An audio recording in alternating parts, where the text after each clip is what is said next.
जी या शहरातले फार मोठे सार्वजनिक कार्यकर्ते किशोरजी चव्हाण, भटक्या विमुक्तांमध्ये काम उभं करणारे रावसाहेब आणि माझ्याबरोबर आत्ता आलेले आमचे लोखंडेजी, तर घनगावजी, प्रवीण शिरसट, आमचे डॉक्टर अल्हाट आणि त्यांचे सगळे मित्र कंपनी, या यात्रेबरोबर तुम्ही सगळे असणारी मंडळी आणि माझ्या संवैधानिक प्रवासामध्ये नेहमीसाठी बरोबर असणारे वकील साहेब आवटे. आम्ही संविधान अभ्यास मंडळ चालवतो, त्याच्यामध्ये आवटे साहेबांचा फार मोठा पुढाकार असतो. इथून ते अपडाऊन करतात त्या संविधान अभ्यास मंडळाला, फार मोठी गोष्ट आहे. मी फार चांगलं बोलणार नाही आहे, त्यामुळे थोडंसं जरा कटू बोलेन, पण ते सगळ्यांनी जरा कान देऊन ऐकावं असं माझं म्हणणं आहे. चोखोबा ते तुकोबा अशी आपली ही वारी आहे आणि वारी याचा अर्थ ते वारंवार आपल्याला करावं लागणार आहे. एका वारीत काही होत नाही. पहिली गोष्ट, मनुष्य हा जात्याच खोडकर आहे, कितीही बुद्धिमान स्वतःला समजू द्या, पण वळण लागायला वेळ लागतो. तथागत गौतम बुद्ध गेल्यानंतर 10,000 भिक्खू जगभर गेले, जागोजाग उपदेश केला. तर तिथल्या लोकांनी एक प्रश्न विचारला त्या भिक्खूंना की तुम्ही जे सांगता तेच आमचे संत सांगतात, फरक काय? त्यांना दिलेलं उत्तर ह्या वारीच्या निमित्तानं लक्षात ठेवा. ते म्हणाले, तुमचे महाराज लोक सांगतात म्हणजे थायलंड का आणखीन कोणते, चीन, जपान या देशातली घटना आहे. ते म्हणाले, तुमचे महाराज सांगतात तेच आम्ही पण सांगतो, फक्त फरक इतकाच आहे की तुम्हाला ते कळतं, पण हे वळवायचं कसं याचं टेक्निक आमच्याजवळ आहे. आणि म्हणून एकदा नुसतं सांगितल्यावर समाज ऐकेल अशी स्थिती नसते. त्याला एक मॉडेल उभं करावं लागतं. आणि मग विनोबा म्हणतात तसं कृती ही सगळ्यात मोठा तुमचा परिचय आहे आणि प्रभावी अस्त्र आहे, शस्त्र आहे. भाषण हे प्रभावी अस्त्र शस्त्र नाही. हे आपण सगळ्यांनी मनोमन, आपण सगळे कार्यकर्ते आहोत म्हणून थोडंसं मी अशा पद्धतीने मांडणी करतोय. जाहीर भाषणात बोलल्यासारखं जन हो कल्याण करा असं मी विषय मांडत नाही आहे. चोखोबांनी आणि तुकोबांनी दोघांनीही अभंग का सारखेत मला माहीत नाही. खरं म्हणजे दोघांमध्ये खूप अंतर आहे. चोखोबा हे ज्ञानेश्वराच्या काळात आहेत आणि तुकोबा छत्रपती शिवाजी महाराजांच्या काळात आहेत. जवळजवळ 2-250 वर्षाचं अंतर आहे.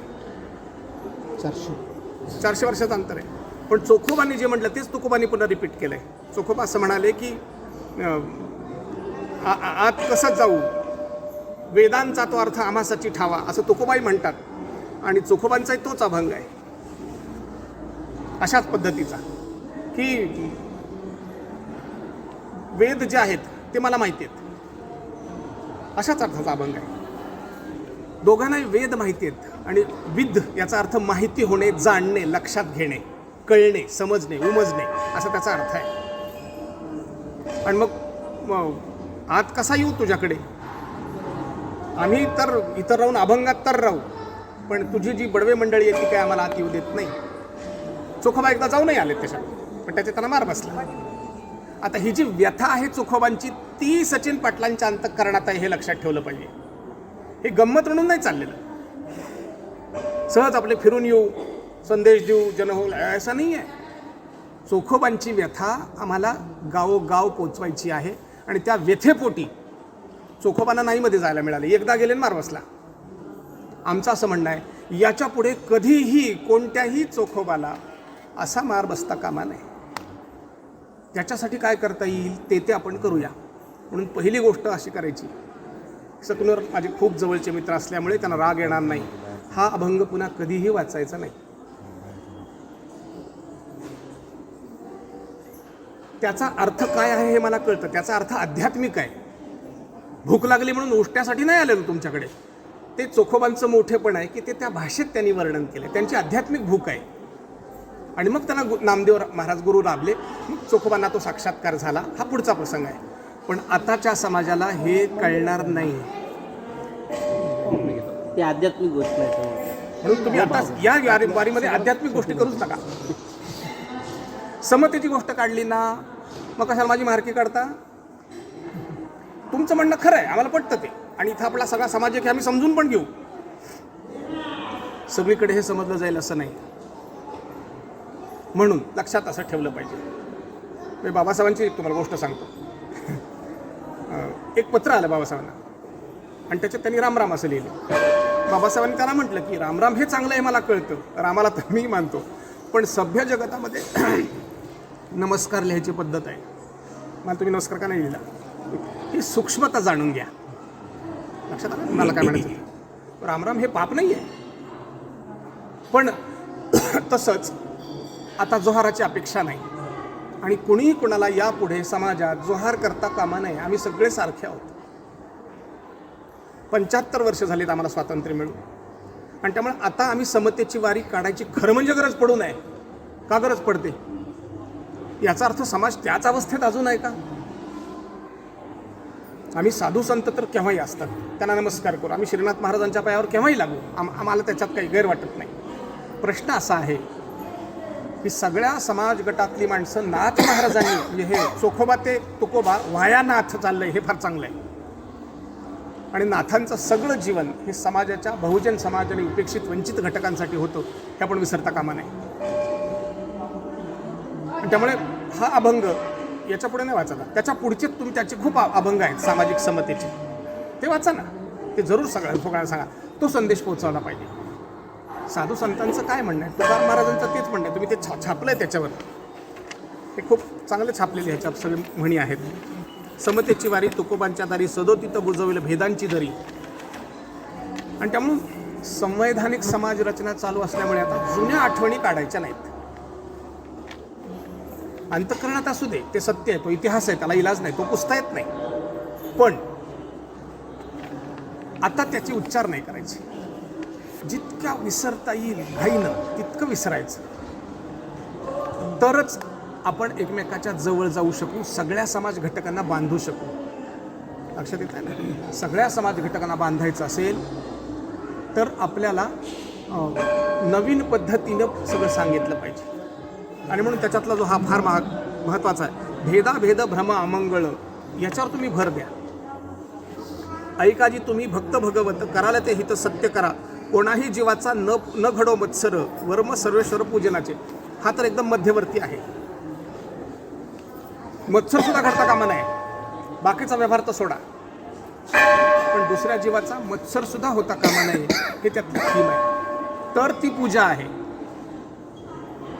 म्हणून पूजा ज्याला पुष्पम तोयम फलम तोयम करायचे त्याला हरकत नाही, आमचं काही ऑब्जेक्शन नाही. जरूर ज्याला पाहिजे ते कसा करावं, शेवटी हा भाविकांचा काम आहे. पण सर्वेश्वराचं पूजन कशात आहे? न घडो मत्सर, हे महत्त्वाचं आहे. याच्यावर भर द्यायचं. आम्ही कुणाचाच मत्सर करणार नाही. आम्ही एक कुटुंब आहोत ना, एक परिवार आहोत ना, तर आमच्या सगळ्यांची सुखदुःख एक आहे. म्हणून तुम्हाला पुन्हा तथागत गौतम बुद्धाकडे घेऊन जाईल. बाबासाहेबांनी लिहिलं आहे भगवान बुद्ध अँड हिज धम्म. त्याच्यात याची व्याख्या सगळी केलेली आहे की जे तुझं तेच माझं, जे माझं तसंच तुझं, अशा प्रकारचं जे सगळं वचनशास्त्र आहे तिकडे आपल्याला नेलं पाहिजे. आणि म्हणून एकोबांच्या माध्यमातून तुम्ही जातात. एकनाथ महाराजांच्या कथा शेकड्यानं आहेत, शेकड्यानं, त्याला काय अंतच नाही, सगळं जीवनच तसं आहे. विशेषतः त्यांची जी भारुडं आहेत त्याच्यात त्यांनी पशुपक्ष्यांना बोलतं केलं आहे. त्या विंचवापासून ते मोठमोठ्या पशुपक्ष्यांपर्यंत सगळ्यांना त्यांनी बोलतं केलं, हे लक्षात घेतलं पाहिजे. नाथांची जी सहनशीलता आहे त्याच्या संबंधातही आपण लक्षात घेतलं पाहिजे की हे सार्वजनिक सामाजिक समतेचं काम करत असताना सहन खूप करावं लागेल. पुन्हा मी बाबासाहेबांचं उदाहरण देतो, म्हणजे नाथांकडे जाता येईल आपल्याला. महाडला सत्याग्रह सुरू झाला, त्यांनी जाहीर भाषण केलं, ही सभा हिंदू संघटन करण्यासाठी आहे. आणि मग पुढे ते पाणी प्यायला गेले, मार बसला. कुणासाठी काम करत होते बाबासाहेब? संपूर्ण विषय त्यांनी छापलेलं बरं का, हे सगळं त्यांची भाषणं उपलब्ध आहेत. सगळ्यांसाठी करत होते. डोकी फुटली, उलटा हात नाही उगारला. हे संत नाही तर काय. आणि म्हणून उलटा हात उगारला नाही, उलट त्यावेळेला निवृत्त मिलिटरीतले बरेच लोक त्यांच्याबरोबर होते बाबासाहेबांबरोबर. यांनी सांगितलं फक्त इशारा करा, 2-4 तर सहज एक जण लोळविल. बाबासाहेब म्हणाले तेवढ्यासाठी हा उद्योग नाही सुरू केला.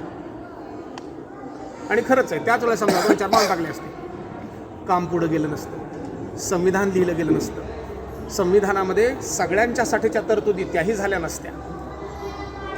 आणि म्हणून बाबासाहेबांची ही तपश्चर्या सुरू झाली आहे चोखोबांपासून. आणि म्हणून ही जी वारी आहे, यात्रा आहे, ही यात्रेची लांबी आपण लक्षात घ्यावी. चोखोबा तुकोबा ही जी वारीची लांबी आहे ती थेट आत्ता संविधानापर्यंत आहे. म्हणजे तुम्ही जर बाळशास्त्री हरदासांनी लिहिलेला शिवाजी वाचला तर तुमच्या असं लक्ष 4 खंड आहेत मोठमोठाले. पहिलं अख्खं पुस्तक संतांवर आहे, अख्खं पुस्तक. शिवाजीचा जन्मच दुसऱ्या पुस्तकात, दुसऱ्या खंडात होतो. आपल्याला चोखोबानी आणि एकोबानी आणि तुकोबानी शिकवलं काय? बा हा सगळ्यात शेवटी शब्द आहे. हे सगळे बाप लोक आहेत.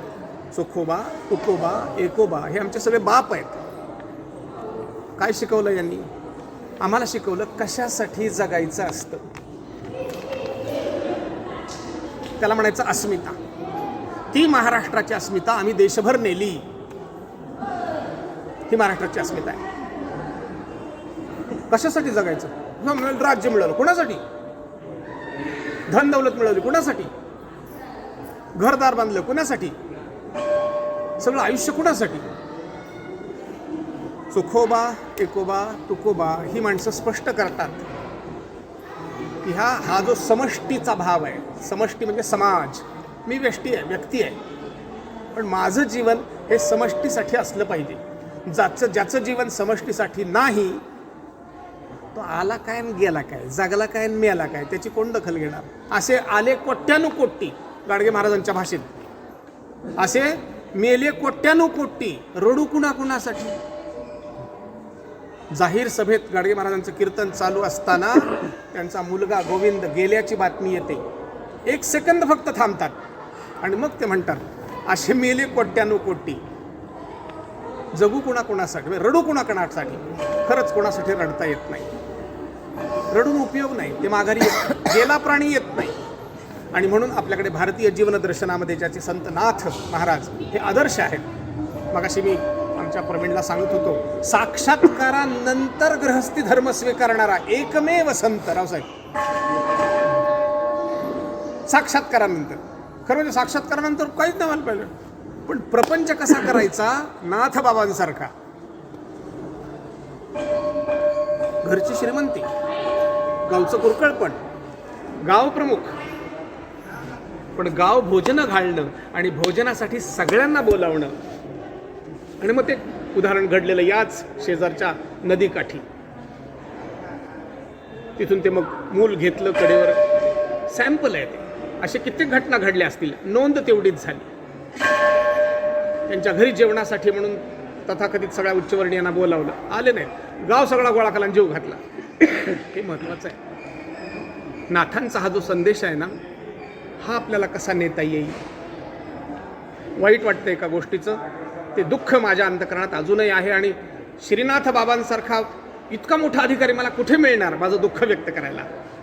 700 वर्ष झाली इथं वारकरी संप्रदाय, 700 वर्ष झाली इथं साधू संत आहेत. वाईट वाटतं महाराज, आज अनेक गावांमध्ये माझ्या माणसाला प्रवेश का नाही? आजच्यापासून देव दूर का राहत? मूर्ती आम्ही घडवायची, देऊळ आम्ही बांधायचं, आम्हाला मंदिरात प्रवेश नाही. हे दुःख आहे. याचा सगळा भार आमचे पाटील साहेब घेतात. ही फार मोठी आनंदाची गोष्ट आहे. सकनूर साहेब तुम्ही घेतात, ही चांगली गोष्ट आहे. इतक्या वर्षानंतर ही स्थिती पुन्हा असावी? गाडगे महाराज म्हणतात, असा कसा देव घेतो बोकडाचा जीव. असा कसा देव? आपल्या सगळ्या समतेच्या वारीची दिशा ती आहे, हे लक्षात ठेवायचं. म्हणून कोणाही जीवाचा न घडो मत्सर इतकी बारीक गोष्ट आहे. पण माझे बांधव आजही दरवाजाच्या बाहेर उभे का?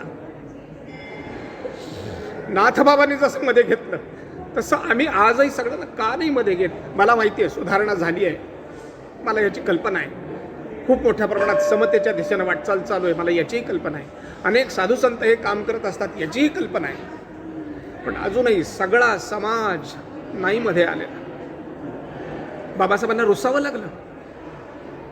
काय मागत होतो आम्ही? सगळ्या साधू संतांचं जे मागणं आहे तेच फुले शाहू आंबेडकरांनी मागितलं ना. आम्ही काही नाही मागितलं. आम्ही तुमच्याकडे उष्ट्यासाठी नाही आलो, आम्ही तुमच्याकडे एवढ्यासाठी आलो, जे जे तुमचं आहे ते ते आमचं का नाही, एवढाच फक्त प्रश्न आहे. शेंडी तुमची आहे, जानवं तुमचं आहे, सोळं तुमचं आहे, आमचं का नाही? आणि इथे मला सांगायला बिलकुल संकोच वाटत नाही नाथ बाबा, हे सगळं आम्ही निर्माण केलंय. बहुजन उपेक्षितांनी हे सगळे ग्रंथ लिहिले. एका ग्रंथाचं उदाहरण देऊन मी शेवटच्या ग्रंथावर येतो. ज्याला वेद म्हणतात, ते वेद व्यासाने लिहिले. त्याची आई कोणी नाही आणि बाप पाराशर ही कुळातले आहेत. कोण? व्यास. त्यांनी वेद लिहिले, ते जगतवंदे आहेत. मला हे लक्षात आणून द्यायचंय. धर्मग्रंथ आम्ही लिहायचे, मंदिर आम्ही बांधायची, मूर्ती आम्ही घडवायच्या, तरी हा भेदभाव आजही शिल्लक थोडा राहिलाय, तो संपवायचा आहे. म्हणून ही समतेची वारीसाठी मी असं म्हणेन की आमचे सचिन पाटील आणि आमचे जे सावनूर आहेत निघालेले, लवकरात लवकर यांच्या वारीला यश येऊन वाऱ्या बंद व्हाव्या. वारी काढायची गरज पडू नये. रावसाहेब, आज वारी काढावी लागते, ती दुःखानं काढावी लागते. आनंद नाही वाटत आहे याच्यात आम्हाला. पुन्हा पुन्हा समाजाला हे का सांगावं लागतंय? सांगणाऱ्यांची संख्या इतकी कमी का? आपण त्या दुःखाच्या दिशेला गेलं पाहिजे, नेलं पाहिजे लोकांना. एक तर एक सही, दोन तर दोन सही, तीन तर तीन सही, पण समाजाला जागं आपण केलं पाहिजे. आणि ह्या थोडंसं कठोर शब्दामध्ये केलं पाहिजे. प्राचीन भारत जो सगळा घडला इसवी सनाच्या 2-2.5 हजार वर्षापूर्वीपर्यंतचा, तो सगळा आम्ही गोरगरिबांनी सगळ्यांनी आम्ही घडवला. म्हणून नाथ बाबा ह्या सगळ्यांच्यासाठी काम करतात, लक्षात घेतलं पाहिजे. सोहळ्यावर टीका नाथबाबांनी केली आहे. नाथबाबा सोहळ्यावर टीका केली आहे. नाथांचं अंतःकरण आपण जाणून घेऊया. आणि ज्याला तथाकथित स्नान संध्या म्हणतात, सकाळच्या वेळेला ते हे करतात,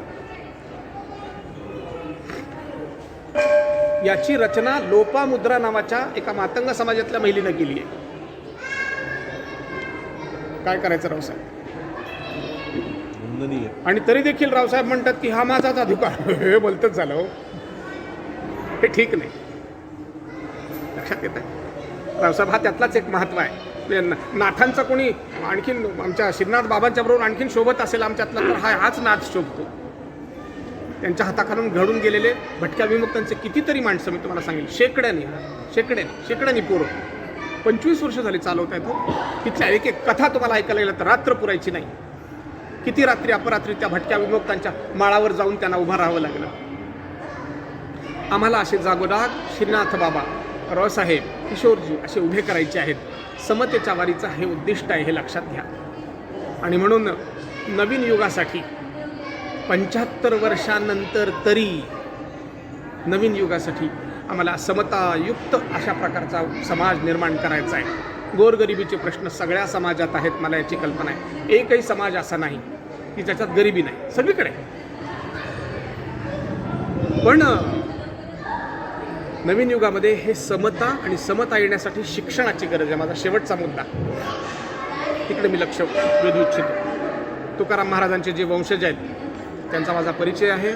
मी त्यांच्याकडे असाच जाऊन रुसून बसलो होतो, जसा आता श्रीनाथ बाबांच्या पायाशी मी आलेलो आहे, तसाच शिवाजीराव मोऱ्यांकडे जाऊन बसलो. म्हणलं हे काय आहे, असं का घडतंय, तुमची जबाबदारी नाही आहे काही? ते म्हणाले आहे. आणि शिवाजीरावांनी काम सुरू केलं. पहिलं काम केलं असेल तर चोखोबाचं तिथलं गावातलं मंदिर त्यांनी दुरुस्त केलं. इथेही तसंच आता घडावं अशी माझी अपेक्षा आहे. हे सगळं झालं की आम्हाला सावनूरजी चोखोबांच्या आम्हाला मंदिराकडे घेऊन जाणार. हे जेवण बिवण झालं, आपण तिथे सगळेजण तिथं जाऊ. गावकरी म्हणजे ना गोविंद आमच्या चव्हाण साहेबांना हात जोडून विनंती, पाया पडून विनंती, एकदा आमच्या त्याही मंदिराचं थोडंसं एकदा जरा उभारणीच होऊ शकली चांगली, जी काही कमी जास्ती असेल ती, तर ती हवी आहे, ती जरूर केली पाहिजे. कारण ह्या समतेच्या यात्रेची सुरुवात तिथून आहे. रहस्य कोणतं आहे? जे सर्वोच्च आहे, जे नाथबाबांना मिळालं, जे तुकोबांना मिळालं, ते चोखोबांनी मिळून दाखवलं की नाही, असा प्रश्न आहे. मी प्रश्न पुन्हा सांगतो. हिंदुस्थानच्या तत्वज्ञानाचं सर्वोच्च प्राप्ती ज्याला म्हणतात, जी नाथांना झाली, जी ज्ञानेश्वरांना झाली, जी नामदेवाला झाली, जी तुकोबाला झाली, जी विसोबा खेचराला झाली, ती चोखोबानी करून दाखवली की नाही? मग काय कमी पडलं?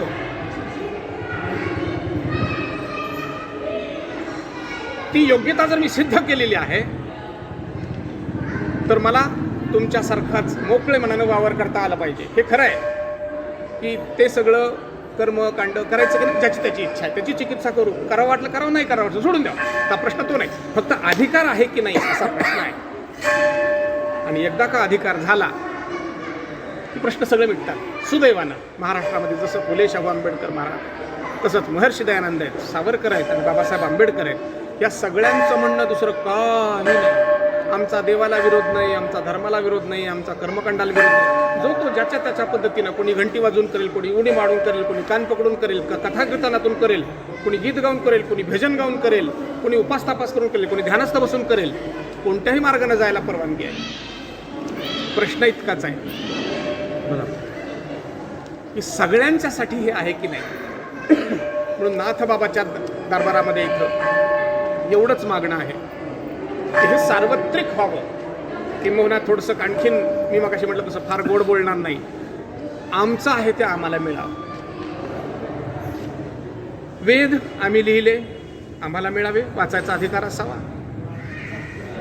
उपनिषद 90% उपनिषद बाबासाहेबांनी लिहून ठेवलं ना, आम्ही सगळ्यांनी लिहिली, आम्हाला वाचायला मिळावी, अर्थ कळावा. षडदर्शन शास्त्र, सांख्य, योग, न्याय, वैशेषिक, पूर्वमीमांसा, उत्तरमीमांसा ही सगळी आम्ही लिहिली, आम्हाला त्याचे अर्थ करावे, उपलब्ध व्हावं. रामायण वाल्मिकीनं लिहिलं, वाल्मिकी महर्षीनं लिहिलं, पण आजही दुर्दैवानं सकनूर साहेब आमचे आपल्या सगळ्यांच्यासाठी सूचना, वाल्या कोळी म्हणू नये कधी, वाल्मिकी महाराज म्हणा. आमचे नामदेव शिंपी कधी म्हणू नये, नामदेव महाराज म्हणावे. सगळ्या संतांच्या नंतर महाराज असा शब्द लागला पाहिजे, त्याच्या जातीचा उच्चार करता कामा नये. चोखा मेळाई चोखे, चोखा महार कशासाठी? एकनाथ ब्राह्मण म्हणता काय, ज्ञानेश्वर ब्राह्मण म्हणता काय, तुकोबा मराठी म्हणता काय? नाही म्हणत ना. आमच्या जाती मग कशामुळं त्या जातीचं नाव घेतलं, लक्षात येतं मी काय म्हणतो? तसं म्हणल्यामुळे आम्ही कमी ठरतो अशातला भाग नाही, पण हा भेदभाव नको. भेद अमंगळ हे फार महत्वाचं आहे. नर हरी सोनार कशासाठी? नरे हरी महाराज का नाही? घडलेली घटना सांगतो, ज्याच्यामुळे माझ्यावर आमचे पटेल साहेब खुश झाले. जालन्याला असा मोठा मेळावा घेतला होता, कदाचित रावसाहेब तेव्हा असावे, आणि सगळ्याच्या साधू संतांची चित्र होती, त्याच्यावर लिहिलं होतं वाल्मिकी, वाल्या कोळी, नामदेव शिंपी वगैरे असं सगळं लिहिलं होतं. मी त्यांना म्हटलं हे सगळं काढा, नाव आणि महाराज, नाव आणि महाराज असं लिहा. बिलकुल त्या म्हणजे सगळं 20-25 फुटाचा तो सगळा फलक सगळा बदलून टाकला. सामाजिक सन्मानाची आम्हाला भूक आहे, लक्षात घ्या. शेवट करतो, आता उष्टपिष्ट विसरून जा. सामाजिक सन्मान आम्हाला हवा आहे. मला श्रीनाथ बाबांच्या शेजारी बसायला मिळतं की नाही इतकाच माझा प्रश्न आहे. आम्ही तुमच्याकडे जेवण मागायला नाही आलो, कमू आम्ही करू खाऊ आमच्या हाताला जसं होईल तसं. प्रश्न आमच्या सामाजिक सन्मानाचा आहे. तो जितका मिळेल तितक्या प्रमाणात सामाजिक समता येईल. सामाजिक समता आर्थिक समस्येशी जुळलेली आहे ही गोष्ट सत्य आहे, पण तरीसुद्धा त्याच्याहीपेक्षा मोठी आहे ती सन्मानाशी जुळलेली आहे. आणि म्हणून आपण सगळ्यांनी आपला व्यवहार करत असताना, संदेश पोचवत असताना, संदेश देत असताना आपलं जे मॉडेल घडवत आहोत त्याच्यात पहिल्या प्रथम आला पाहिजे तो सामाजिक सन्मान. तो जितक्या प्रमाणात वाढेल तितक्या प्रमाणात आपोआपच आपण एक दुसऱ्यांच्यासाठी झटत राहू.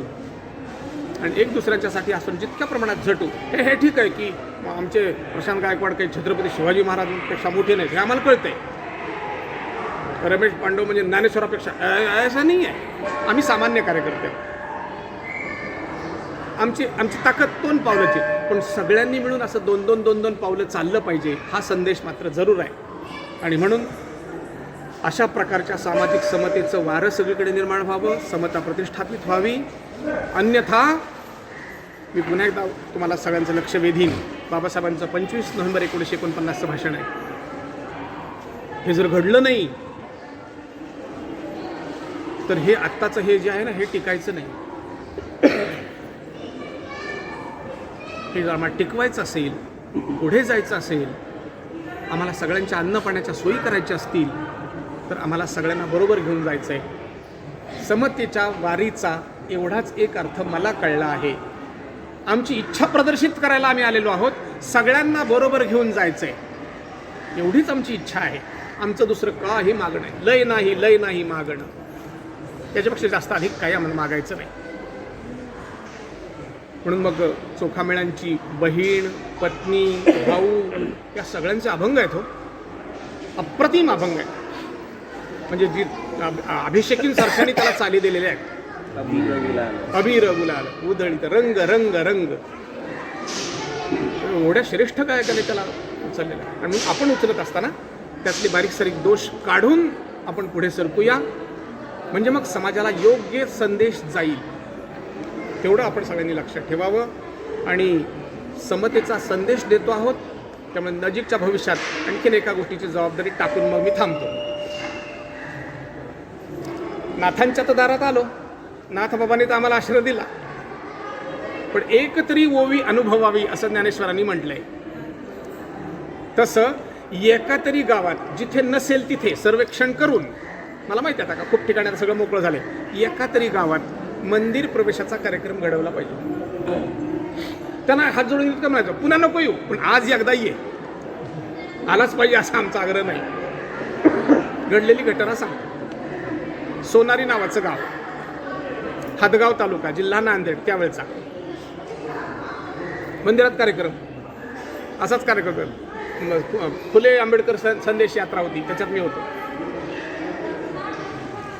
मंदिरातच कार्यक्रम. आणि मग मंदिराचा कार्यक्रम संपता माझ्या बोलण्यात जे आलं, किती चांगली घटना आहे बघा. रावसाहेब, मी असं म्हणालो की हा हनुमान मातंग आहे. ते लोक दचकले, म्हणले कशावरून? म्हणलं मातंग वनातली ती सगळी माणसं, मातंग ऋषीच आहेत तिथे. मातंगेश्वराचं आमच्या खजुरावला मंदिर आहे मोठं, मातंगेश्वराचं, तीही मंडळी आहे. आणि ही मातंग मात्र मंडळी आमच्या ह्या हनुमान नावाच्या मातंगाला भेटायला येऊ शकत नाहीत. पुढचं कटू बोललो, सगळीकडे बोलू नका, तुम्ही बोलू नका, पण मी कडू बोललो. तुम्ही कोण पाटील कुलकर्णीमध्ये येणार आहे? त्याची त्याला भेट नाही, त्याची त्याला भेट नाही. एक शिंदे नावाचा चुणचुणीत पोऱ्या उठला. तो म्हटला, सर आज 6 एप्रिल आहे, योगायोगानं 13-14 एप्रिलला वर्षप्रतिपदा येते. सगळ्या गावातल्या आमच्या उपेक्षित बंधूंना वाजत गाजत देवळात आणतो म्हणला. आणि ते आलं, ती सहारा टीव्हीवर बातमी गेली. कल्पना इतकीच आहे की त्या त्या ठिकाणी जाऊन एखादं तरी गाव निवडून आपण असे उद्योग जरूर करावेत. मी अनेक ठिकाणी उद्योग केलेत. लोकांना नीट भाषेत शिवी न देता, ती पण एक दुसरी बाजू आहे. रावसाहेबाला शिव्या द्यायच्या आणि म्हणायचं माझ्यावर माया कर, असं पण एक स्टाईल आहे अलीकडे. हा आई माई काढायची, पुन्हा म्हणायचं माझ्यावर प्रेम कर, हे नाही चालत. समतावारीवाले मध्यम मार्गी आहेत. त्याला तथागतांनी मध्यम निकाय असा शब्द दिला आहे. मध्यम निकाय, मध्यम मार्गाने चला, अतिरेक करू नका, इकडं नको इकडं नको. ज्याच्याकडून प्रेमाची अपेक्षा आहे त्याच्याजवळ गेलं पाहिजे, ज्याने प्रेम करायचं आहे त्याने तसंच गेलं पाहिजे. आणि म्हणून त्या सम्राडा नावाच्या गावात आम्ही असंच गेलो. किती बदलतात लोक, आश्चर्य वाटेल. मलाच धक्का बसला रावसाहेब. कार्यक्रम सगळा संपला, ती सगळी मंडळी मध्ये आली, अभिषेक झाले. मग कुठेतरी मला हळूच एक आमचे लोखंडे म्हणाले, अहो किती वेळ चालायचं हे देवावर पाणी ओतणं. तर हे ऐकलं समोरच्या आमच्या एका मित्राने. ते म्हणला, साहेब 1,500-2 हजार वर्षानंतर पहिल्यांदा पाणी घालायला, तुमचं काय चाललं? चल द्या म्हणला कवर मी. लक्षात येते. कार्यक्रम सगळा संपला. सांगायचा मुद्दा पुढे आहे, कसा समाज पालटतो. तिथे एक पुजारी होते, ज्यांनी ते मंत्र सांगितले. त्यांना मी पाया पडलो आणि त्यांना म्हणलो की महाराज, काही दक्षिणा, अभिषेक सांगितला तुम्ही, त्याचे मंत्र म्हणालात. त्याच्या डोळ्यात पाणी आलं, मला मिठी मारली. तो म्हणाला, अहो एवढं मोठं काम माझ्या हातून करून घेताय, याच्यापेक्षा जास्त मला आणखीन कोणती दक्षिणा पाहिजे? मला काही दक्षिणा पैशाच्या स्वरूपात करा. आयुष्यात माझ्या मोठं समाधान आहे, इतक्या ग्रामीण भागात येऊन तुम्ही एवढा मोठा कार्यक्रम केला. खरं म्हणजे आम्ही काय केलं, पण त्याला त्याची जाणीव करून दिली की हे काम मोठं असतं, असं करायचं असतं. हा जर भाव लक्षात आला तर हे सगळं भाविकांचं काम आहे, बुद्धीपेक्षा सुद्धा भाविकांचं काम आहे. आणि म्हणून या सगळ्या रस्त्यात समतेच्या वारीवर संत गाडगेबाबा महाराज भेटतील आपल्याला, आमचे नामदेव महाराज भेटतील, नरहरी महाराज भेटतील. ह्या सगळ्या महाराजांचा संदेश जो आहे तो त्या चोखोबा महाराजांच्यापासून सुरू होतो आणि त्या अगदीकडच्या बाबासाहेबांपर्यंत येऊन थांबतो. तोकोबाला तुम्ही थांबवाल तिथे, पण तिथून पुढे आपलं काम सुरू होतं. आणि त्याच्या पुढचं काम आपल्याला करण्यासाठी समता वारीमध्ये जे सगळे लोक सहभागी झालेले आहेत, या सगळ्यांना तो परमात्मा जगन्नियंता भरपूर आयुष्य देव, 100 वर्ष आयुष्य देव आणि आपल्या समाजातलं बदललेलं चित्र लवकरात लवकर जगासमोर जावं. कारण जगाची ही भूक आहे, हे मला तुम्हाला सांगू द्या. मी 7 देश हिंडून आलोय, 7 देश. या सगळ्यांना असं वाटतं की भारताने आम्हाला मार्गदर्शन करावं. श्रीनाथ बाबांसारखी माणसं परदेशात गेले की त्यांना प्रचंड भाव आहे, सांगा बोला ना तुमच्या भारतात काय आहे. आणि त्या ज्ञानापासून आम्ही वंचित आहोत. त्याची मी भिक्षा महाराजांकडे मागतो, नाथबाबांकडे मागतो की आम्हाला मोकळेपणा नाही. सगळ्यांच्या ताटात जसं वाढलंय तसं आमच्या ताटात वाढा, ती आमची प्रार्थना आहे. ते आध्यात्मिक ज्ञान, ते मोठेपण, तो सामाजिक सन्मान, या सगळ्या वाटा मोकळ्या करा. जितक्या वाटा मोकळ्या होतील तितक्या प्रमाणात आपण सगळे साथ जाऊ आणि जगाची भूक भागवू, जगाची भूक भागवू. तथागत गौतम बुद्धाच्या काळात अर्धी पृथ्वी आम्ही व्यापली. आम्हाला नवीन युगामध्ये उरलेली जी अर्धी आहे, युनायटेड किंगडम सारखे, लंडन सारखे देश असतील ना, तर अमेरिकेसारखे देश असतील, कॅनडा सारखे देश असतील, इथे आम्हाला जायचंय. कधीतरी प्राचीन काळी आम्ही गेलो होतो, त्याचा फक्त एका उल्लेख करतो. मी गेलो होतो इस्रायलला, मॉरिशसमध्ये.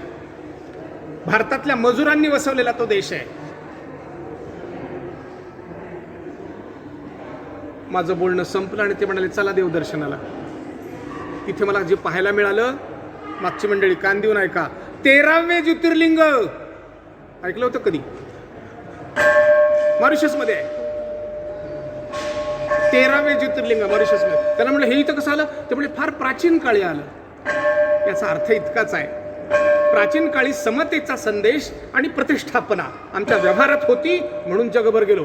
भेदाभेद घेऊन आम्ही जगभर नाही जाऊ शकत, जगाला तोंड नाही दाखवू शकत. विवेकानंद म्हणतात हा तर वेड्याचा बाजार आहे हा भारत देश. म्हणजे पण जितका समता युक्त समाज आमचा होईल तितक्या प्रमाणात जग आमचं अनुकरण करील. म्हणून जगाची भूक भागवण्याचं काम आपल्याला करायचं आहे. समतेच्या वारीचे हे अर्थ मला जेवढे समजले तेवढे तुम्हाला सगळ्यांसमोर मांडले. चूक भूल देणे घेणे मला माफी असावी, पण आपण सगळ्यांनी मिळून हे काम अंगावर घेतलंय. इतका आनंदाचा क्षण दुसरा काही नाही. तुम्हा सगळ्यांनाच समतेतल्या ह्या वारी मंडळींना, वारकरी मंडळींना शतायुषी चिंततो. नाथबाबांना प्रार्थना करतो की त्यांनी आम्हाला या प्रसंगी अध्यक्षीय भाषण देऊन आम्हाला मार्गदर्शन करावं.